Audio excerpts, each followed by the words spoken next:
Welcome to Reconsider. I'm Bill Hartman. This is the podcast to challenge you to ask better questions, to look beyond traditional models of thinking and arrive at better health and fitness solutions.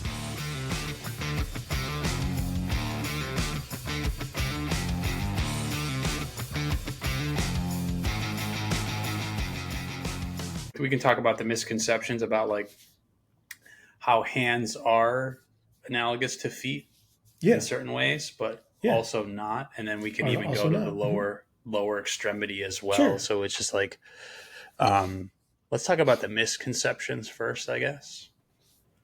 Okay. So when we talk a lot about in the model, like the medial foot contacts and needing to make sure you have like, in order to superimpose internal rotation, not to orient too far into external rotation, you need to maintain some semblance of contact with the medial aspect of the calcaneus in your heel, right, and the first metatarsal head. Yeah. So here's the reasoning why that has to happen. Okay. Now, even if you magnify it, even if you overcorrect and you overload the medial foot contacts, it's still IR. Yeah. Might not be relative motion IR, but it's still IR. The reason being is because your legs are on backwards. Okay.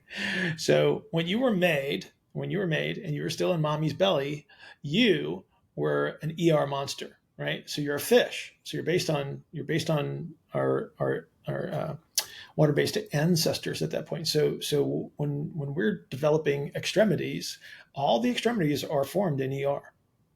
The IR comes later. And so that is the bias under all circumstances.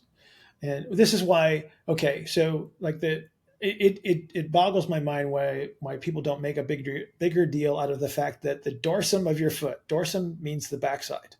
Why is the dorsum of your foot face forward? Right? It's like, because it's not the front of your foot, it's the back of your foot. It's just twisted into IR. So if we need to superimpose IR to stand up, push into the ground, whatever it might be, right? That's why we have an extremity that does this. And so if we're going to capture internal rotation from the ground up into the system so we can store energy for the release of energy and late propulsion, we have to be able to internally rotate. And so those medial foot contacts represent the ability to do so. That is why. Right. That is why that whole concept is in existence. Now the question mark is this going to be relative motion or is it going to be compensatory strategy? But that's beside the point.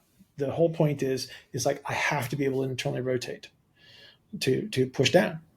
And that's why we talk about medial foot contacts all the time.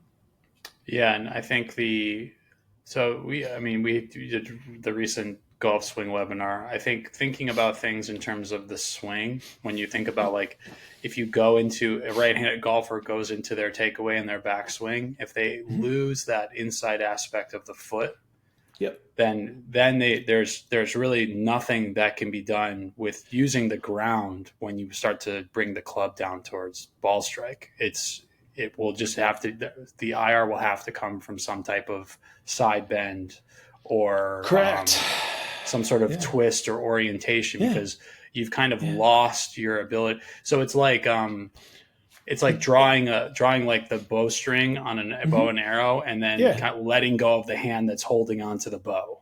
Correct. And then trying to throw the arrow. Yeah.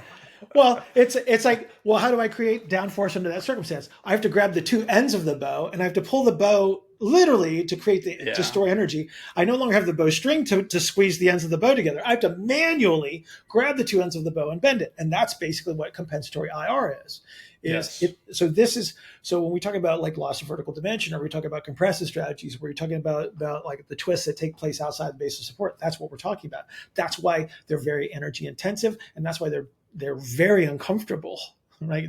These are the people that walk into the clinic and they go, man, it hurts right here. It's like, yeah, because you got so much downforce going through this one space because you have to be able to push into the ground. Like to walk into my purple room, you have to be able to push into the ground. How you do that determines basically the outcome as to whether this is going to be relative or compensatory, adaptive, right? Or do you have a structural, did you have to change a structure to do this? Yeah. Right? And that's what creates all these problems. But if you don't identify those, if you don't identify each of those representations, then you're kind of lost as to what to do. And then you just Yeah. kind of do stuff and you hope for the best. And sometimes it works and sometimes it doesn't.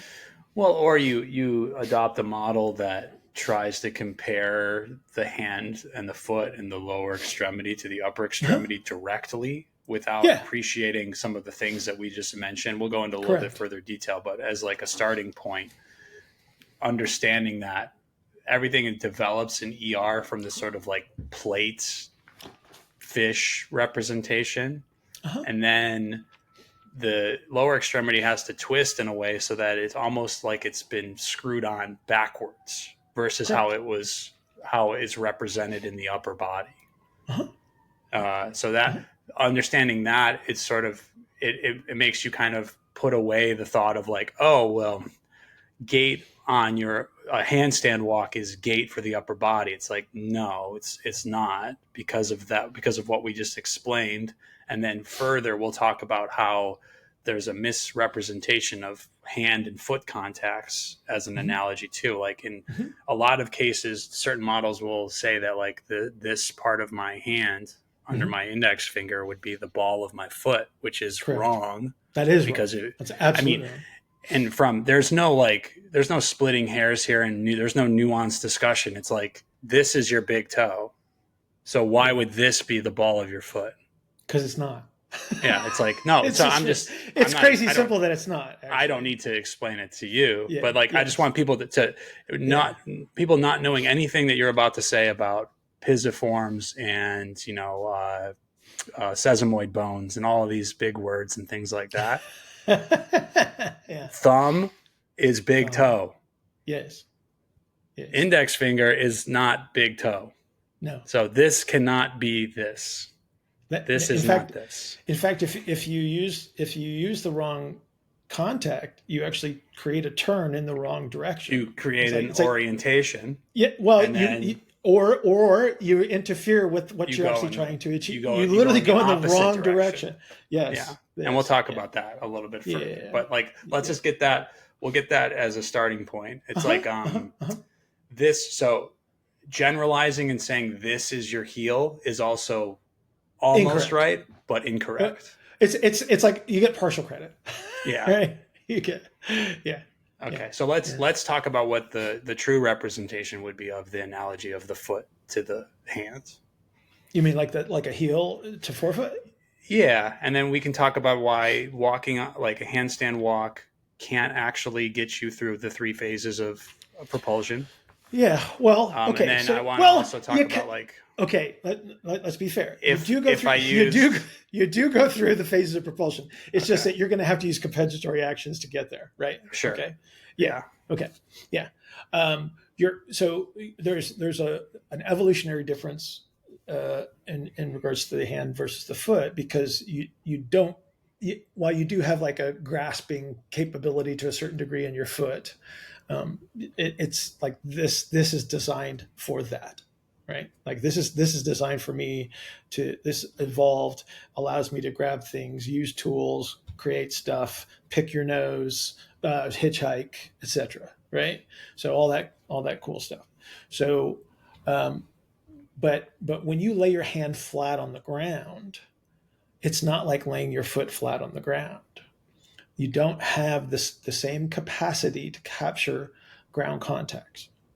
It just doesn't exist.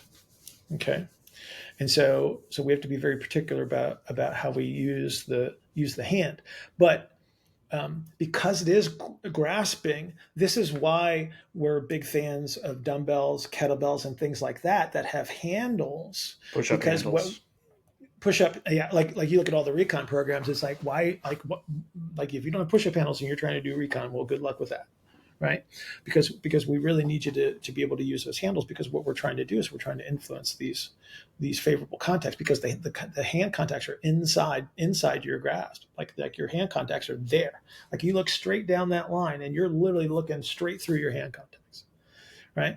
And so that means that this is not one. Like there's the load right through there. That's where you're going to load the hand, right? So that's going to be your ideal representation when you're trying to load through the extremity. So if we said, okay, the greatest superimposition of internal rotation on upper extremity is gonna have that hand contact, right? So if you make a tight fist, it's like you're literally putting pressure on those contacts, Right. right? And like When you have a handle, it's much more efficient because we're designed for the grasp.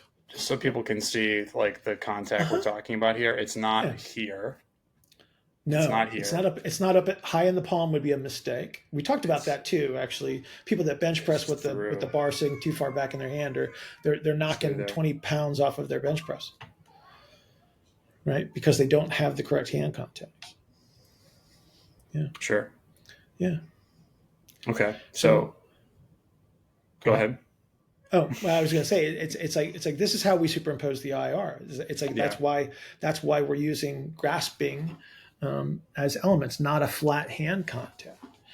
Right. But when we're doing certain activities, like a low oblique sit, for instance, where we're trying to influence the ability to capture internal rotation in a low oblique activity. This is one of the reasons why we'll block certain segments of the hand, because what we don't want to do is we don't want to push the pistol side of your hand into the ground.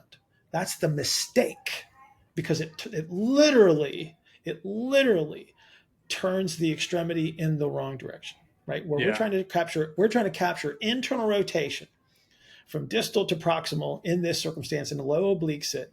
And if you make that your hand contact, you just turn the wrong way. Like you dampened your ability to capture IR without question. Like Is there a go ahead. simple way to say why to someone that might not be as, you know, detail Okay. oriented or understand the Yeah. model as well? Well, okay. If you put pressure on that spot, trying to push into the ground, the radius turns into ER.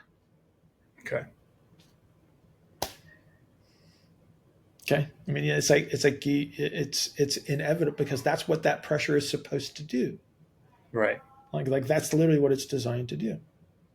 Yeah. I like to think of it too as like if in your foot, so as you go through like heel to toe rocker, Mm-hmm. your heel ankle toe rocker sort of mechanism of that foot hitting the ground. If I don't get all the way to the medial aspect of my first metatarsal head, the typical pressure of push off comes from that like second toe Mm-hmm. metatarsal, and Mm-hmm. that usually ends up leading to like neuromas and foot Right. pathology, Yeah. because that You pressure is not supposed to be going through that spot. Is that the same reason? Is that the same yeah. ER result You have from to that? use you actually have to use compensatory IR. You have to use a compensatory IR strategy in the hand to push that spot down. Yeah. Okay. Yeah. Yeah. So in order to, if I was to tell someone, if I was to misrepresent the hand to someone and say, oh, you know, when Mm-hmm. you're doing your push up, just put a lot of pressure through this spot and your shoulder Yeah. will feel Yeah. better. Your Yeah. shoulder may in fact feel better, but it's because Yeah. you are orienting the entire upper Right. So here you go. extremity. So here's what happens to the measurements. Here's what happens Yeah. to the measurements. The shoulder IR measurement increases because the neck is moving further into IR. The Yeah, that's a thorax good is point. orienting further into IR. Okay. So Yeah. from a symptomatic standpoint, so this is the pickle that you run into. And this is like all like this is why I'm very particular about simple solutions and things like that, is because a lot of the solutions that are provided like on social media, it's like the symptomatic relief. Absolutely. Absolutely. But they're not the best choices, because you're using compensatory strategies to magnify a measure elsewhere to substitute for the relative motion that would truly alleviate the problem. Right. You see people doing some of these hip mobilizations with bands, and actually what they're doing is they're mobilizing the spine to a much greater degree, and then they find like, oh wow, my squat improved. And then what they don't show is they don't show the compensatory spinal action that took place to allow you to access that space more comfortably. It's like Yeah. that's why you can't, like, symptomatic relief, great, love it, big fan, as our patients. But I don't want to. It's. I always compare this to giving a golfer a swing fault to fix a swing fault. It's like Sure. that really wasn't the solution. Like you alleviated a symptom, right? Yeah, And and and it's and I'm okay when with you're that, because I right. get pain. Pain sucks, totally sucks. But it's like what is the next problem that you're creating by using a compensatory strategy to fix a compensatory strategy? Yeah, typically when you have, so I'm going to try to simplify what you're saying. So typically when you have like an upper extremity issue, so you have like a shoulder pain, or you're basing everything off of, so you're doing your due diligence, you're trying to base everything off of key performance indicators. You're going based off Mhm. of your table measures to see Mhm. what we're improving, and you're getting like symptomatic relief, and your table measures seem to be improving. But Right. what you're not taking into like in consideration, what Bill is saying, is that there is a compensatory sequence in action taking place at your neck, at your Correct. cervical spine, because Yes. that is the area in which you can twist and turn in order to fake a measurement. The same would be Right. true for the lower lumbar spine, because Mhm. these two areas of your spine have more degrees of freedom, or more ability to turn away from and towards without any sort of like bony constraint like you would see in the rib cage, I guess. Is that the best way to put it? Well, I mean, there's constraints and there's limits, but what happens is, so whenever you take like whenever you take a shoulder measurement or a hip measurement, you're not just measuring that joint. See, Sure. therein lies a big issue. Is that's a misunderstood representation. It's like if I'm measuring a shoulder, I have the humerus, I have the scapula, I have the ribs, I have the spine, all contributing to the measurement. Mm-hmm. Okay, when one of those is limited, I will get a magnification in one area potentially, and a limitation in another. Okay, one of the interesting things is one of the great magnifications of hip measurements and shoulder measurements is the influence of the neck in regards to either ER or IR. Like we can have compensatory strategies in both. And this is one of the reasons why a lot of the shoulder measures get messed up, is because they're not looking at the full chessboard. They're looking Yeah. at things in isolation. So if I only take a few measures, I don't get a true picture of what is being represented in that joint. And so my perception is like I'm measuring the shoulder when the reality is it's like, okay, I could get 90 degrees of shoulder ER, which would appear to be the normal, if you will. Like it'll be perceived as normal, but it could be a magnification that's allowing that to happen in the neck. I could get 60 degrees of shoulder IR, which would appear to be relative, but it's actually coming from the neck because I have to look at the relationships from side to side and from iterative elements of the anatomy, Yeah. right? So I can determine what, like, am I actually using a compensatory strategy, or am I measuring something that is relative, right? And so if we bring this back now, it's like I use the wrong hand contact. I can reduce the symptoms. I can magnify a measure that appears like, if I only take one measure as my key performance indicator, and go, well, I'm trying to get more shoulder IR. And if I only take that measurement and I magnify that, it increases, symptoms go down, and I go, way to go, me. But I lost ER in the process, which means that the IR was never relative, right? And that's going to be the place where I store and release the energy most efficiently. I alleviate tensions and pressures that would arise on tissue that will eventually cause potential structural changes and abnormalities that will ultimately become interfering. Right. And so that's why understanding this representation versus like the way that we look at a foot, like, yes, the same but different. Okay, let's talk about the analogous structures to try to clear this up for people, because we've Mm-hmm. hinted at it and we've kind of showed the spaces, but Uh-huh, we haven't uh-huh, talked about uh-huh, direct uh-huh, like one-to-one uh-huh, relationships. So pisiform and sesamoid bones and all that. uh-huh. Oh, you want to just like kind of go through them?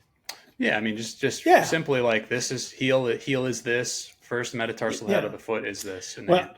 so you got here. Hang on. So when you read palms, you use the left hand. Just for those folks at home. So if somebody tries to read your palm, they read in the right hand. You're reading the wrong one. Okay. Learn that from a gypsy. So this is your lifeline right here. This little crease in your hand, right? And so if you follow the lifeline, so there's the carpal ligament right there. Okay. And so if I go, what would be ulnar? Yeah, ulnar side of the hand. So this is the hypothenar eminence here, and I go to the base of that. So this will be This is like where your pisiform would be located. And so this is going to be like the equivalent of a medial heel contact. So what I'm trying to do is I'm trying to get that to the ground. Okay. That's going to be my hand contact. Okay. To get over here, you're going to feel the majority of your hand on the ground. What I don't want to do though is put pressure through here. There's the mistake. Because the minute I put pressure on that side of the hand, the radius is actually turning towards ER. For me to hold IR, I got to hold contact here. So I got to square this to the ground, just like when you talk about squaring a heel to the ground so we can propagate internal rotation through the foot. That's how I'm going to propagate internal rotation. Okay, when I'm using like a flat hand contact. So when we're talking about like, I don't know, prone on elbows or low obliques, or whenever my hand is going to be on the ground, even in a high oblique sit or whatever it might be, like when the hand is going to be flat to the ground, that's the contact that I'm looking for. Okay, so that's your early IR contact, and then as you go through the hand to get to the late IR contact, we need to talk about like we talked about how this isn't your first med head, but then your first med head would have to be but it's got to actually it's sort of inside. It's sort of inside your hand right there. Okay. Yeah, and then what is this? What are the particular bones that are the exact analogy to the foot? You have sesamoid bones right here in your thumb that are exactly in the same place in your foot. Yeah, in the first under the first metatarsal head. Under the first metatarsal. Yes. Yeah, okay. And that's how you know. That's how you know. Right. Yeah. So when people are asked like, well, what are you just guessing? Is there research on this? It's like, no, there's literally the same bone, the same type of bone. Yeah. So there's not a lot to, and like the pisiform, if you look at it, it does kind of look like a calcaneus in a way. If you like Bill and you take 4.5 hours and you just stare at it.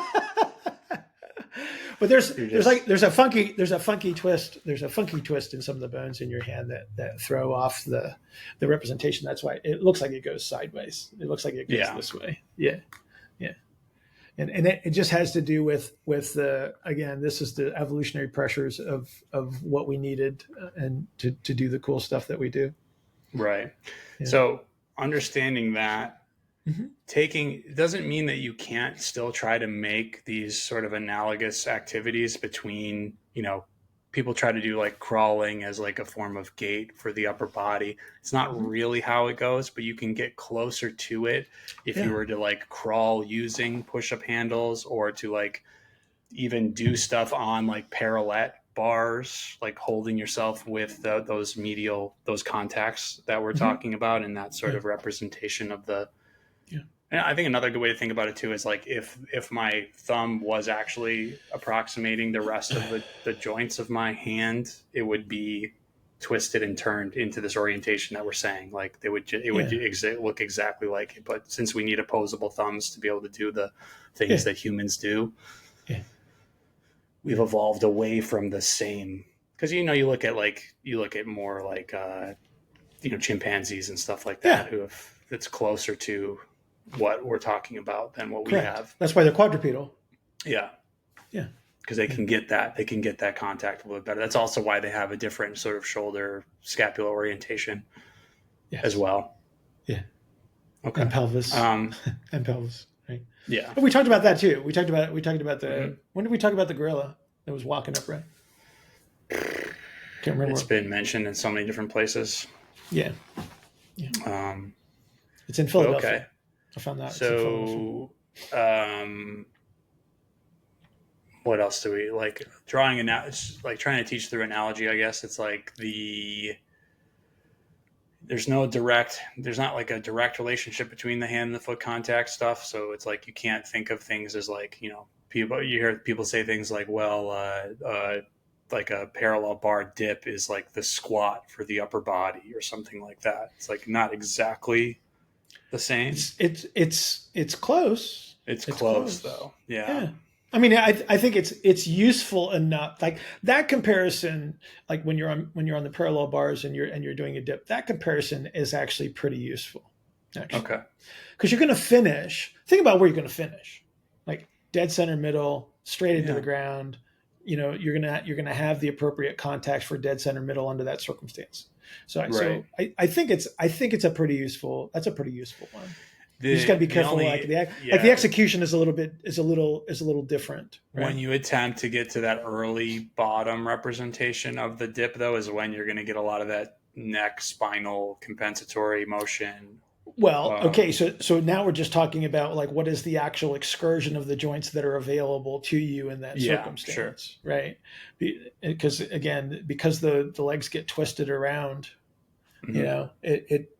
that's just a representation of the joint shape at that point, and, Right. and what And you so, do have access to. People will always try to go further because more is better, right? right. And so for you to access, so think about the degree of internal rotation that you actually need at the bottom of a dip to do with the like to the extreme stretches and things like that.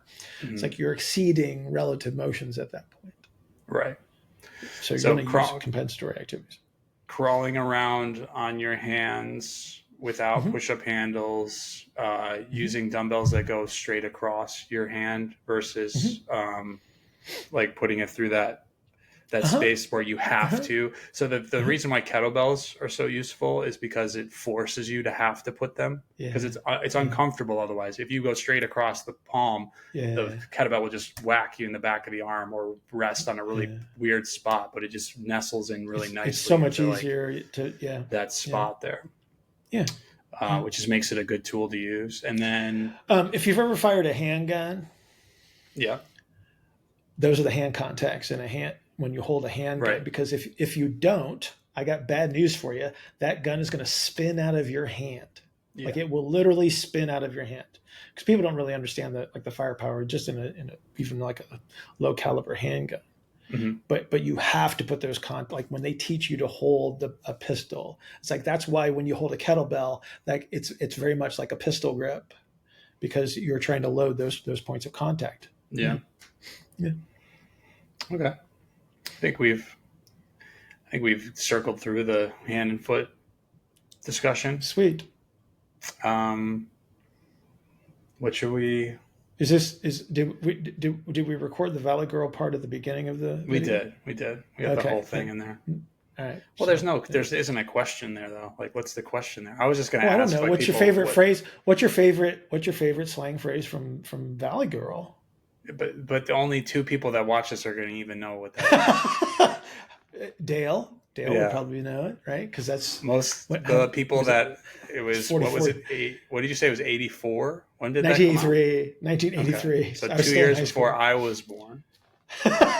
I was in high So school. yeah, See now I have this projection in my head as to how much older I am than you. yeah, you were driving a car before I was even Wow. alive. Wow. Yeah, but Little Chrissy Wykes. Bill would be stealing my lunch money and giving me swirlies in the bathroom. Um, I was just going to ask people what their like favorite gum is. Oh, wait a minute. Okay, just gum, or do we want to qualify this with bubble gum because there is a difference? Well, I mean, let's do that. I mean, most Which people turn which this which off, gum anyways. which gum was it? Which bubble gum was it that everybody said had spider eggs in it? Was that bubble yum? Oh, I don't remember. I think that was something that was a little more So before my you got time. you got bubble yum, you got bubblicious, you got Bub's Daddies. That was the big long tube of. You remember Bub's Daddy? No. No, I don't think that was around when I was growing up. Okay, so this was like a little league thing for me. So this would be like age 9 through Oh, we 12. had Big You, League Chew by then. Big League Chew was solid because what brilliant by the tobacco companies to start kids Oh, on Big League Chew because oh the next thing yeah, you knew is like you had a pouch of Red Man out in center field, and when you were 14, yeah. chewing Red Man during a game. Well, especially in Indiana. Oh my gosh. Yeah. I had a buddy we were playing ball and he had done it for the first time and he was literally playing center field and he Yeah. swallowed instead of spit and Oh, that was his first mistake. Yeah, bad. did It you turned just out poorly. throw up all over It center turned field? it turned out poorly. I can't. Yeah, I can't think of like dip and shoe without thinking of like the Sandlot when they all like go to the amusement park and they There you just are go. throwing up. That's Yes. so good. But The yeah, like classics. gum, the big gum. So growing up was like fruit stripe gum with the Oh zebra. yeah. That was a Oh big yeah. one. Uh-huh. Uh-huh. A lot of people in my family worked for Wrigley's, so we got a lot Oh, of that sweet. gum. So we had like fruit. What was it called? Juicy fruit, like Juicy fruit. Sure. big Yeah. red.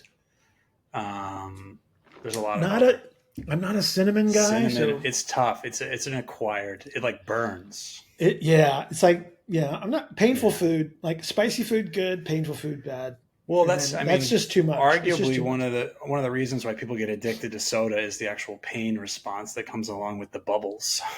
Oh, Yeah, interesting. I read something about that. It's like a sort of endorphin pain, Huh. craving pain. So does that That and increase your the pain tolerance I don't know, but it's or your that combined threshold? with like the incredibly high amounts of sodium and sugar that just make you thirsty and thirstier and thirstier. Yes. But anyway, so like Brilliant. favorite, I'm trying to think of like my favorite gum. I think honestly, just in terms of an experience, this is not really like the blow pops, the lollipops that had gum inside of them. It's a big A favorite of classic. mine. A Yeah. class. Like wait, you just got enough a little bit of the crunch Oh left yeah, in the gum yeah. when It's yeah, yeah, perfect. yeah. I know, I Yeah, I think understand. that's Like I get probably a favorite. the I did love Big League Chew too. big weed chew. See, Yeah. with these on, the only gum that I can chew right now is Free Dent, which Okay. so it doesn't stick to my braces. Not a big fan. It's a lot like chewing dry cement Yeah. at first. I'm a big Mhm. like the reason I'm asking is I have gum all over my so I got different like GI issues and Oh, xylitol nice. gum has actually been like a very big help for me Oh, good. because it's Good for a you. xylitol is actually a biofilm disruptor, but I don't want to get too much into that. Like right now, Uh-huh. my big ones, if anyone wants to know, Pure makes aspartame free and xylitol gum, and then this company Epic also makes really good. Nice.